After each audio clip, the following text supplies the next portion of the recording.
रात के करीब 11 बजे उजाला नाम का एक लड़का ट्रेन से घर लौट रहा था। ठंड इतनी थी कि खिड़कियों पर धुंध जम गई थी।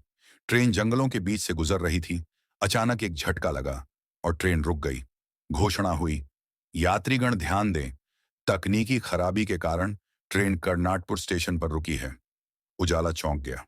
उसने यह नाम कभी नहीं सुना था। स्टेशन के बोर्ड पर धुंध उतर रही थी और पीली रोशनी झपपा रही थी।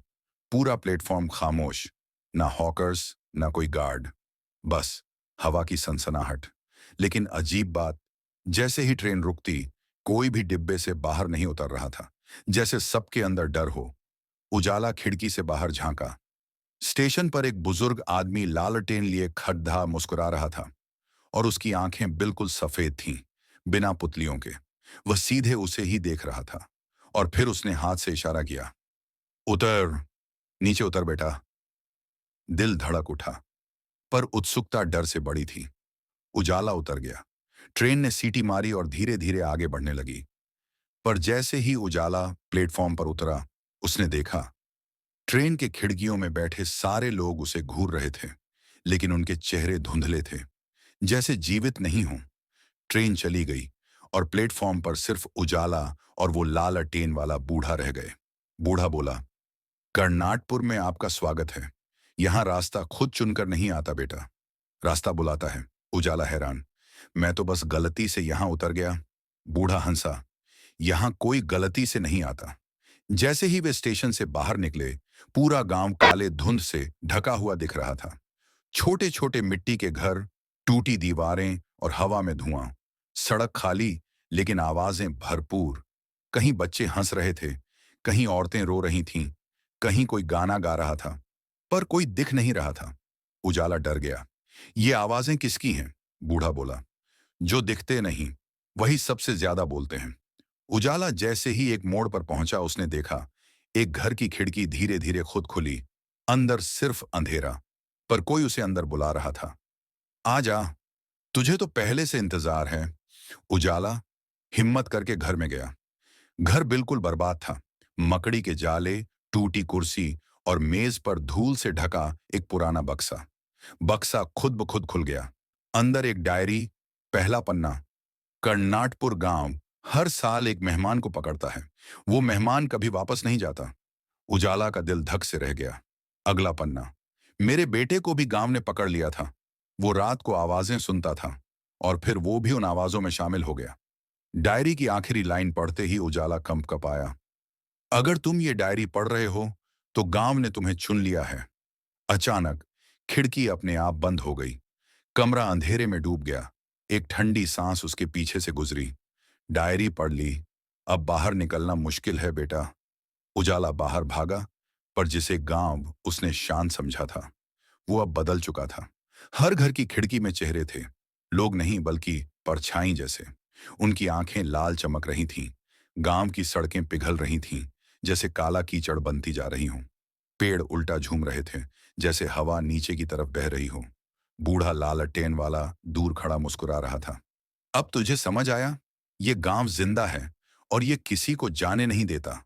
उजाला ने कांपते हुए पूछा, तुम कौन हो? बूढ़ा बोला, मैं भी कभी तेरी तरह ही यहां आया था। उसने अपना चेहरा उठाया। जहां चेहरा होना चाहिए था, वहां सिर्फ धुआं था। धुआं जो इंसान का रूप लिए चलता था। उजाला भागते भागते फिर से स्टेशन पर पहुंच गया, पर वहां कोई ट्रेन, कोई पटरी, कोई लाइट नहीं थी। सिर्फ काला मैदान। दूर से फिर वही आवाज, आ जा, तेरे बिना गांव अधूरा है। उजाला घबराकर आंखें बंद कर बैठ गया। कुछ सेकंड बाद ट्रेन की सीटी सुनाई दी। उसने आंखें खोली। ट्रेन सामने खड़ी थी। सब कुछ सामान्य। बूढ़ा गायब, गांव शांत। उजाला तुरंत ट्रेन में चढ़ गया। डिब्बे में बैठकर उसने चैन की सांस ली। लेकिन जैसे ही उसने सीट के आगे देखा, सीट की पीठ पर उसी बूढ़े की सफेद आंखें बनी हुई थीं, जैसे किसी ने नाखून से उकेरी हों। अचानक कोच की लाइट गुल हो गई और वही आवाज फिर गूंजी, ये ट्रेन सिर्फ तुझे वापस ले जाएगी, गांव कभी नहीं। ट्रेन चल चुकी थी। लाइट्स बार बार झपक रही थीं। उजाला लगातार खिड़की के बाहर देख रहा था, कहीं वो गांव फिर से दिख न जाए। लेकिन अचानक ट्रेन के कोच में एक ठंडी हवा दौड़ी। सामने वाली सीट पर किसी ने धीरे से बैठने की आवाज की। उजाला ने डरते डरते उधर देखा। वही बूढ़ा लालटेन वाला आदमी, लेकिन इस बार उसका चेहरा साफ था और वो बिल्कुल इंसान जैसा लग रहा था। बूढ़ा शांत पर गहरी आवाज में, डर मत, गांव किसी को अपनी मर्जी से नहीं छोड़ता, लेकिन वो तुझसे डर गया। उजाला कांपते हुए, मुझसे डर गया? बूढ़ा, क्योंकि तूने आखिरी पन्ना पढ़ लिया। जो इंसान सच जान लेता है उसे गांव कैद नहीं कर पाता। उजाला ने राहत की सांस ली, लेकिन तभी बूढ़ा आगे झुका और धीरे से बोला, बूढ़ा, धीरे, पर याद रखना, गांव ने तुझे छोड़ा नहीं है, बस वापस आने के लिए भेजा है। उजाला हक्का बक्का रह गया। बूढ़ा मुस्कुराया और दूर की सीटों की तरफ इशारा किया।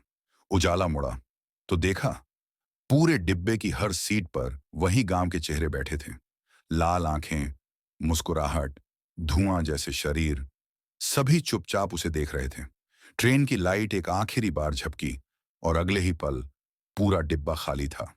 अचानक ट्रेन एक जोरदार झटका खाती है। उजाला सीट से गिरता है। अंधेरे में उसे जमीन पर एक पुरानी लालटेन मिलती है। वही लालटेन जो बूढ़ा लिए घूम रहा था, लेकिन इस बार लालटेन अपने आप जल जाती है। जैसे ही रोशनी फैलती है, ट्रेन का पूरा कोच बदल चुका था। उजाला अकेला नहीं था। डिब्बे में बैठी सैकड़ों परछाइयां, सबकी पीठ उसकी तरफ, एकदम खामोश। उजाला कांपती आवाज में बोला, तुम कौन हो? धीरे धीरे सभी परछाइयां उसकी ओर मुड़ती हैं। उनके चेहरे नहीं थे, सिर्फ सफेद धुंध। लेकिन तभी लालटेन की रोशनी और तेज होने लगती है। परछाइयां पीछे हटने लगती हैं। ट्रेन की खिड़की के बाहर कर्नाटपुर गांव बिखरने लगता है। जैसे धुआं हवा में उड़ जाता है। फुसफुसाहटें चीखों में बदल जाती हैं। तू रोशनी क्यों लाया? हम अंधेरे के हैं। उजाला लालटेन ऊंची उठाता है। रोशनी पूरे कोच में फैल जाती है। अंधेरा पिघलने लगता है। सभी परछाइयां एक एक कर धुएं में बदलकर गायब, और फिर ट्रेन की लाइटें वापस जल जाती हैं। चौकन्ने होकर उजाला उठता है। ट्रेन अपने उसी असली रूट पर दौड़ रही है। खिड़की के बाहर सामान्य दुनिया थी, कर्नाटपुर कहीं नहीं। उजाला खिड़की के पास जाता है। आसमान बिल्कुल साफ। सिर्फ एक जगह दूर एक छोटा सा धुएं का गुब्बार जो धीरे धीरे गायब हो रहा था। उजाला मुस्कुराता है और कहता है, अंधेरा कितना भी गहरा हो, एक छोटी सी रोशनी भी उसे हरा सकती है। ट्रेन सीटी मारती है और कर्नाटपुर हमेशा के लिए खत्म हो चुका होता है। सब गायब, बूढ़ा भी, चिन्ह भी नहीं। ट्रेन अपने मंजिल पर पहुंची। उजाला नीचे उतरा।